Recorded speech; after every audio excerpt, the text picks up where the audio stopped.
On today's show, the shorthanded Rockets fall apart in the third quarter against the Mavs. Not enough help for Kevin Durant, and it was a rough game for Amen Thompson. We're going to break it all down for you right here at Locked On Rockets. This is Mission Control, Houston. Ignition sequence start. 6, 5, 4, 3, 2, 1.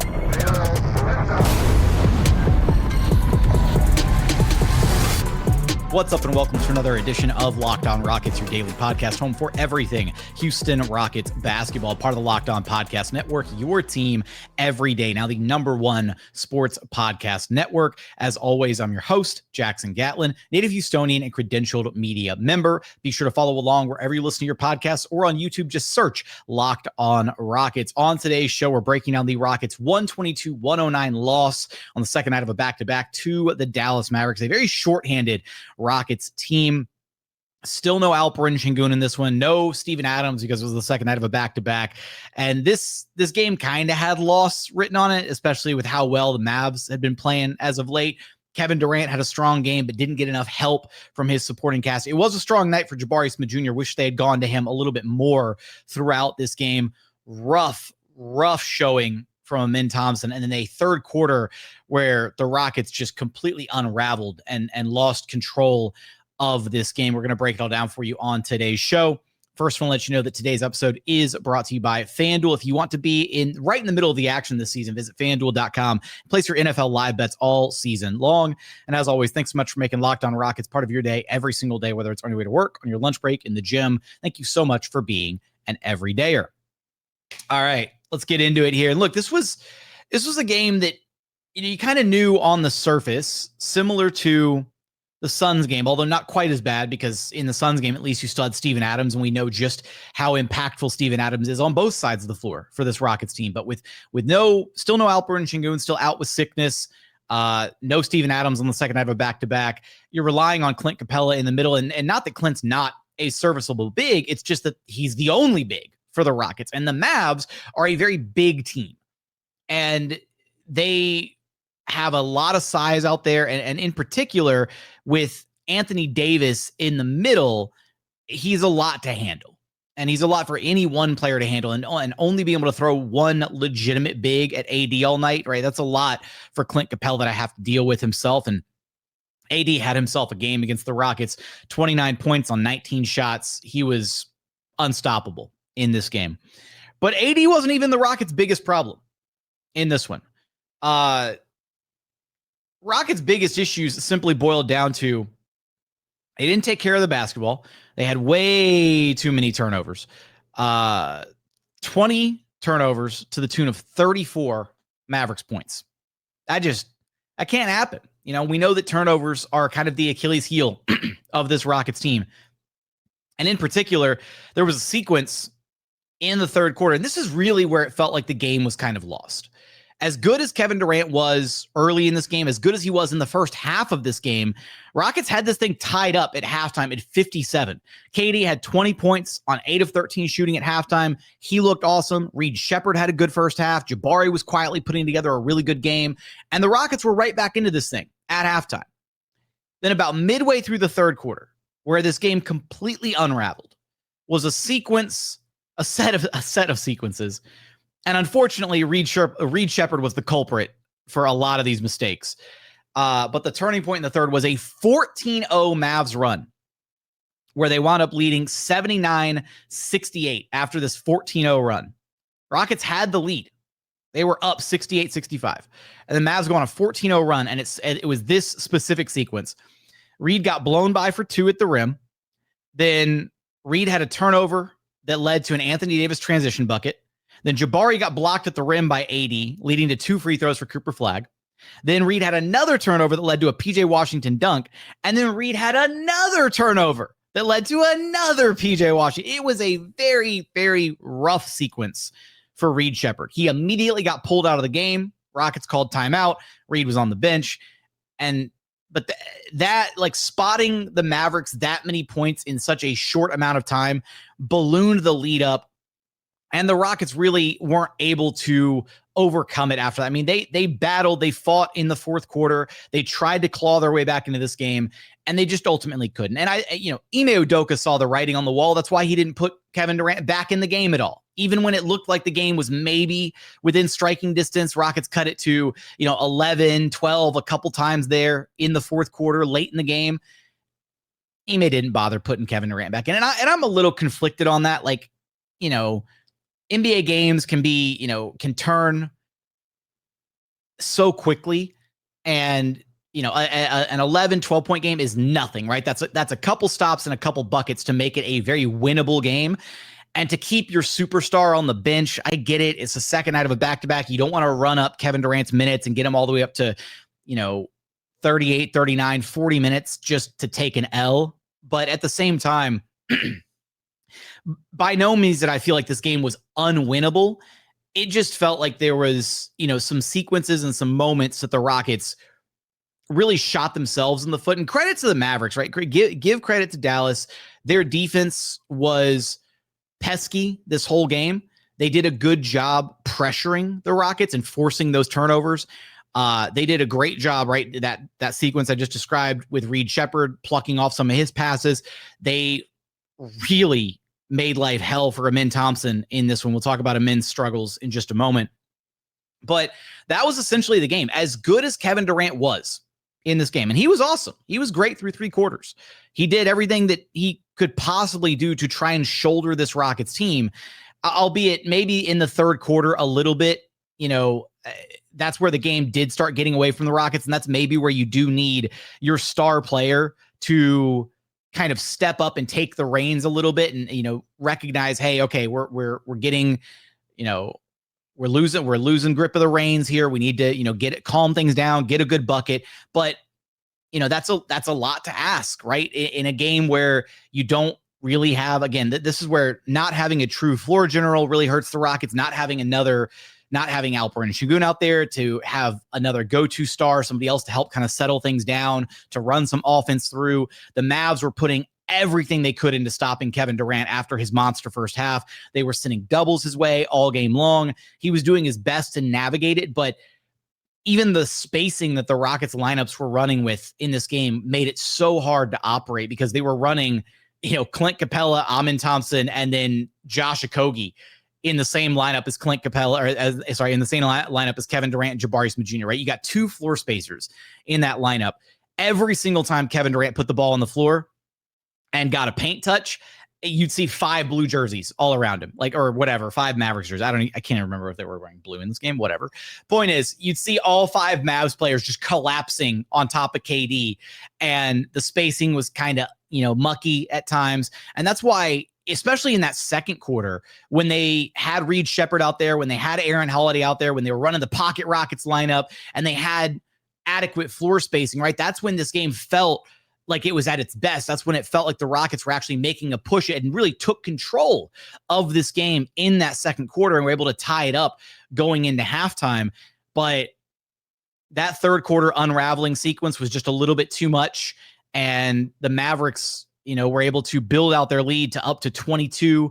Rockets were able to cut into it a few different times and try to get it down. They got it down to 11, 12 a couple times, but ultimately it wasn't enough for Ime Udoka to have the confidence to reinsert Kevin Durant in the lineup. I'm curious your thoughts. Should Ime have put KD back in the lineup? Yes or no? Should he have gone for it at the end of this game? Was the game over with, or was it still within striking distance? And did Ime hamstring his team by not putting KD back out there to give them the best possible chance to win?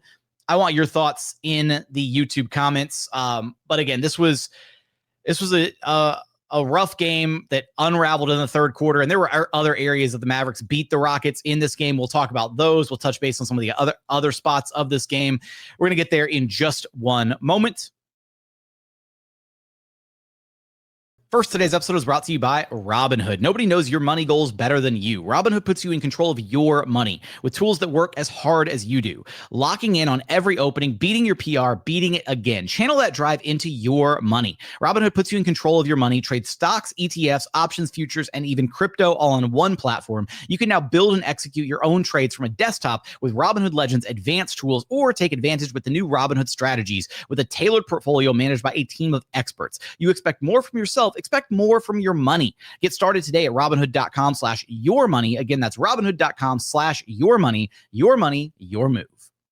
Today's episode is also brought to you by FanDuel. NFL Sundays move fast, one big play, and suddenly everything feels different. That's what makes live betting with FanDuel so exciting. You're not just watching the game, you're reacting to it in real time. With FanDuel, you can place bets as the action unfolds, every drive, every momentum swing, every highlight moment. Live betting is best when the game starts to shift, a receiver gets hot, a defense tightens up, or the momentum flips after a turnover. FanDuel lets you jump into the moment with live spreads and money lines that adjust instantly, player props that update as guys heat up. You can bet on the next touchdown scorers, drive results, totals, and more. It keeps you locked into every snap, every drive, every single possibility. So if you want to be right in the middle of the action this season, visit FanDuel.com and place your NFL live bets all season long. FanDuel, the game moves fast, and so can you. And final segment here at Locked On Rockets, your daily podcast home for everything Houston Rockets basketball. Remember, the best way to help us grow the show is to listen every single day on a podcast platform of your choosing, and then like, comment, subscribe on YouTube. The comments help us out a ton, guys. I sincerely appreciate it. This is a quickie episode because I don't really want to spend more time talking about this loss than I have to, because it just kind of feels like a scheduled loss. Even though this game I feel like it was winnable. There were certain things that this Rockets team were trying to simply just couldn't overcome in this game, mistakes that they're going to have to go back and look at on film. And namely, they got run out of the gym by the Mavs, like in transition. Talked about the turnovers already, 20 turnovers to the tune of 34 Mavs points. They got absolutely cooked in transition in this game. They gave up 26 fast break points to Dallas, 26-8 fast break advantage for the Mavericks in this one, a plus 18 there. Second chance points. Rockets did win the second chance points battle, but only by a hair, 17-14. And that's usually an area that this Rockets team flat out dominates other teams in. But again, with two of their three bigs out in this game, right? No Şengün, no Adams. They were not as dominant on the glass as we normally see them. Only 37-31 rebound advantage in this one. And then just points in the paint. I mean, Mavs got so many paint touches in this game, and we're pretty much scoring at will at the rim. The Rockets had very little resistance on some of these like straight line drives to the rim where guys were just getting, putting the ball on the deck and getting to the rim with relative ease. 74 points in the paint for Dallas in this game. I will say, actually, I'm going to keep starting with I'm going to keep going with the bad stuff, and then we'll wrap up with some positivity here. This was just a really rough game for Amen Thompson, man. Like, and to go from seeing what he was capable of doing against the Suns, like the dichotomy between him playing almost all of his minutes, like, all of his touches coming off ball or in transition where he truly thrives against the Suns, to then this against the Mavericks where he had the ball in his hands a lot in this game. And it didn't look good a lot of the time. And it's not that he's not capable. We've seen games where Amen Thompson can be, he can put the ball on the floor, he can drive, he can get to his little, crafty Euro step or the inverted Euro, or he can decelerate and get in the paint and hit those little tough kind of hang time floaters and jump shots. But this was just not his night. And maybe you chalk it up to an off night for Amen Thompson, 7 points on 2 of 11 shooting. He had 6 rebounds, 6 assists, 3 steals. He had that one monster block on AD at the rim, which was like his singularly really good highlight in the game. But he had 6 turnovers, 4 fouls. You didn't really, outside of that one AD play, you didn't really feel his presence defensively. And this is where the argument gets in, where you just, is it worth it, man? Like, is it worth it for the Rockets to be dumping all of these resources into Amen Thompson when they know that he is a arguably all-star caliber player when he's playing within his role, right? Versus, I don't want to say trying to make him something that he's not, because he's been a point guard his whole life. Like, he's had the ball in his hands his whole career, but there's a level to which NBA defenses are now game planning for Amen Thompson when he has the ball in his hands. You see it. They're sagging way back. They don't care. They don't care that he has the ball in his hands when he's out on the perimeter. And because of the way that because of the other players that the Rockets run in some of their lineups, right? Some of the other either non-shooters or some of the guys that like to operate down low or out of the paint, it's just tough to find lineups that really work with Amen Thompson as the primary ball handler that don't feel clunky. And eventually we'll get a look at the Rockets death ball lineup, right? We'll eventually get a look at the Dorian Finney-Smith, Amen Thompson, Tari, Eason, Jabari Smith Jr, Kevin Durant lineup, right? And that lineup is going to cook and it's going to be awesome. And you can put the ball in Amen's hands in that lineup and have 5-out spacing and it's going to be great. But until we get a chance to see like some true 5-out spacing around Amen Thompson, where there's not going to be other guys crowding the paint, other bigs operating holding down the dunker spot and a big man waiting to rotate over and help on him, until you really give Amen the blueprint for his archetype of player, which is that downhill Giannis, Russell Westbrook-esque type player, until you give him the blueprint to really succeed, this is what games are going to look like with him with the ball in his hands as much as it was in this one. And it's frustrating because we know just how effective he can be when utilized off the ball. But even off the ball, he smoked some wide open layups in this one. It was just a really rough night for Amen Thompson, man. I'll tell you what though, Jabari Smith Jr. had a phenomenal game. I loved what we saw to Jabari in this game. He, along with KD, right? Even after the game felt like it was probably over after that third quarter run, and Ime left everybody but KD in the game in the fourth quarter. Jabari put his head down and kept going to work. He played a team high 41 minutes. He 22 points, 10 of 19 shooting. Only 2 of 7 from beyond the arc, but that means he was 8 of 12 inside the arc. Try to do my math there really quickly there. Had 8 rebounds, had 3 assists, had a steal, had a block, only 1 turnover. Jabari was the Rockets' second best player by far in this game. And he wanted to win. He was trying, and I really do wish that they had gone to Jabari a little bit more offensively, because it felt like he had some mismatches, and we've seen Jabari cook the Mavericks before in that building. Remember that game a couple years back where he, just went at had 14 straight points at the free throw line and just was unstoppable in the mid-range? Like, it kind of felt like that should have been one of the Rockets' go-to offensive sets, was just get Jabari posted up. There was even one where KD called for it. KD looked for Jabari with the mismatch and got Jabari with his back to the basket, let him post up, let him get to the mid-range, and he knocked down a bucket. And it felt like they could have gone to that a little bit more, or that maybe Ime could have staggered KD and Jabari so that you could have had, another kind of pseudo go-to offensive weapon, because that's what, ultimately happened, is when KD was not on the floor, it felt like the Rockets were searching and didn't really know where to find their offense from, unfortunately, right? Because Amen wasn't really producing offense at a high level. Reed Sheppard was producing in the first half, but then had the 3 straight turnovers in the second half. In that third quarter, got benched for a little bit. And then by the time he came back in the fourth quarter, game was kind of over. I do kind of wish that they had gone to Reed Sheppard a little bit more down the stretch of this one.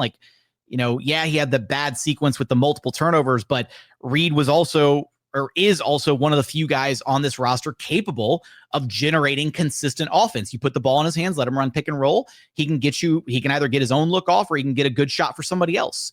That's the dilemma when the Rockets are missing when they're missing Alperen and Şengün, when you don't have KD on the floor, and when you have Amen Thompson struggling. Where do you go for offense on this team, right? And it very much felt just like helter-skelter, like you didn't really know where the offense was coming from, which can sometimes be a good thing for you, because then the defense has no idea who to key in on. But it didn't really work out for the Rockets very well in this game in particular. Also, shout out to Aaron Holiday, who put up some numbers off the Rockets bench. 19 points, 7 of 12 shooting. He did some of that damage later in the game in the fourth quarter when it was probably kind of over. But there's some, I already harped on it, but there's something to be said for when you have the lineups out there with adequate floor spacing, right? When you put the pocket Rockets with Reed and Aaron out there, and then you've got Jabari and KD, and then one big instead of multiple non-shooting guys, then it suddenly opens a lot of things up offensively. And the Rockets look a hell of a lot better in some of those lineups than they do otherwise. Now, I get some of it is by necessity. Ime Udoka is missing. This is yet another game where the Rockets are effectively missing what is a starting caliber 5 in the NBA, right? Because still Obviously, no Fred VanVleet, no DFS, no Tari Eason, no Alperen Şengün, no Steven Adams. That's another starting five, right? They were missing a starting five earlier this season against the Warriors, and they're missing yet another game where they have 5 starting caliber NBA players who are out. So it's unfortunate that the Rockets take what feels like kind of a schedule loss with, being short-staffed, undermanned, whatever you want to call it. But at the same time, there were a lot of controllables in this game, namely the turnovers, namely not getting back in transition to stop this Mavericks fast break offense, that were within the Rockets' control that they need to go back and look at film on, figure out how to be better at. But still some silver linings from this game. The first half minutes from Reed Sheppard were really solid. The entire game from Jabari Smith Jr. Loved what we saw out of him. And obviously, what KD's capable of on a night-to-night basis.